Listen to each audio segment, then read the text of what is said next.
भारत के हर गांव में विकसित भारत संकल्प यात्रा जा रही है। ये यात्रा प्रधानमंत्री जी के दिल के बहुत नज़दीक है, खुद इसकी निगरानी कर रहे हैं।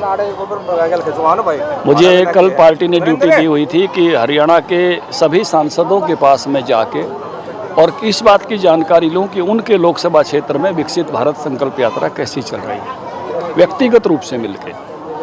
तो प्रधानमंत्री जी खुद इससे पहले 3 बार इस यात्रा का हिस्सा बन चुके हैं और अभी चौथी बार भी बनने वाले हैं।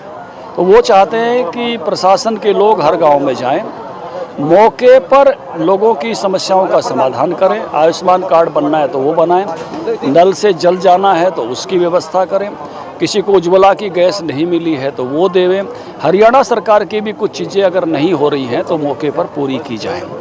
इसके साथ साथ जो है नई पीढ़ी वहाँ हाजिर हो और वो अमृत काल में भारत को विकसित बनाने का संकल्प ले। तो आप देखते हैं कि दोनों पीढ़ी, विद्यार्थी भी सब जगह होते हैं और जो वर्तमान वर्किंग पीढ़ी है वो भी वहाँ होती है।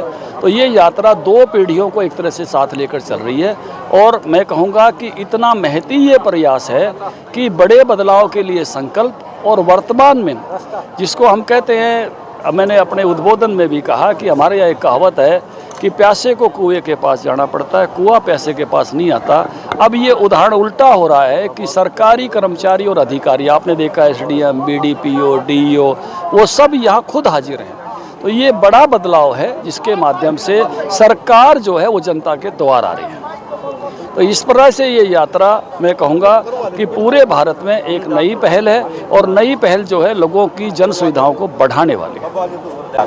देखिए, हुड्डा साहब तो रोज़ ये सपना लेते हैं, ये सपना उनका 9.5 साल से चला हुआ है, लेकिन जिस प्रकार से 3 राज्यों की जीत हुई है तो सपने में खलल पड़ जाते हैं। अब फिर ये हो गया है कि भाजपा आ रही है, देश में भी आ रही है, हरियाणा में भी आ रही है, इसलिए हर चीज़ को मुस्तैदी से करना ये सरकार का काम है। और कहीं कोई मुद्दा विपक्ष सकारात्मक तरीके से उठाता है तो सरकार उसको पूरा भी करती है, लेकिन ये सपना छोड़ दे, अब ये सपने पूरे होने वाले नहीं है।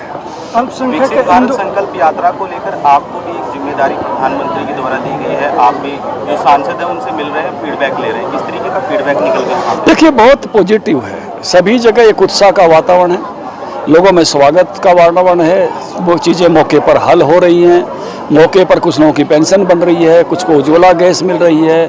तो ऐसी सब समस्याओं का समाधान होना अपने आप में बहुत बड़ी बात है और सब ने इसको सकारात्मक और मैं कहूँगा कि उत्साहवर्धक और पहली बार एक ऐसी पहल बताया जो अब से पहले किसी सरकार ने नहीं की थी।